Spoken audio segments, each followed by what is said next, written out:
राधे राधे, जय गौरी गोपाल। आप सबको राम नवमी की बहुत बहुत शुभकामनाएं। भगवान आपको सुखी और स्वस्थ रखें। भगवान राम जो मर्यादा पुरुषोत्तम हैं, मर्यादा की स्थापना के लिए भगवान धर्म संस्थापनार्थाय संभवामि युगे युगे। जब जब होय धर्म की हानि, बाढ़हि असुर अधम अभिमानी, तब तब धरि प्रभु विविध शरीरा। भगवान इस धरती पर क्यों आते हैं? रावण को मारना ही उद्देश्य नहीं है राम का। एक आज्ञाकारी पुत्र कैसा हो, कैसे बताते, किसका उदाहरण देते?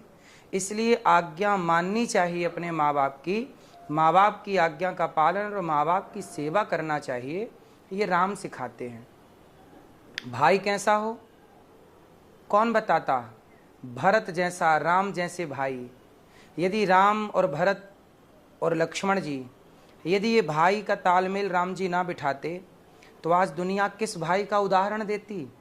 समाज के लिए राम उदाहरण बने, भरत जी उदाहरण बने। इसलिए राम जैसा भाई, राम जैसा बेटा, राम जैसा राजा, राम जैसे पति।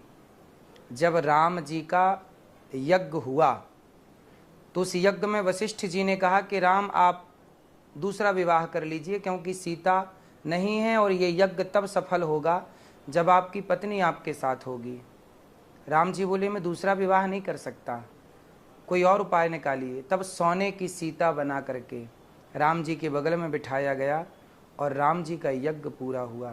कहने का तात्पर्य ये है कि राम जैसे आदर्श राजा इस धरती को राम के बाद कम मिले। इसलिए राम जैसे आदर्श राजा, राम जैसे पति, राम जैसे पुत्र, राम जैसे भाई, राम जैसे भगवान। इसलिए राम की मर्यादाओं को उतारिएगा। रावण ने धर्म का त्याग कर दिया। क्या किसी नारी को चुरा लेना धर्म था? जब रावण ने धर्म का त्याग किया तो उसके पुतले जलाए जाते हैं, और राम धर्म पर चले तो राम के मंदिर बनाए जाते हैं। आप देखिएगा कि आपको राम के पद चिन्हों पर चलना है या रावण के। इसलिए राम को अपना आदर्श बनाइए पुरुष लोग, और सीता माँ को अपना आदर्श बनाएं स्त्रियाँ। आजकल कुछ लोग जरा से लाख 2 लाख का कोई गिफ्ट दे दे आपको, लाख 2 लाख का तोहफा दे दे आपको, तो आप उसके लॉलीपॉप में आ जाते हैं कि इसने तो लाख 2 लाख 5 लाख दे दिए, चलो इसकी बात सुनते हैं। पति की बात कमज़ोर हो जाती है क्योंकि सामने वाला पैसा दे रहा है।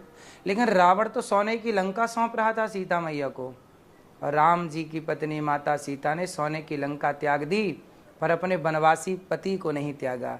यही आदर्श नारियों का है। राधे राधे।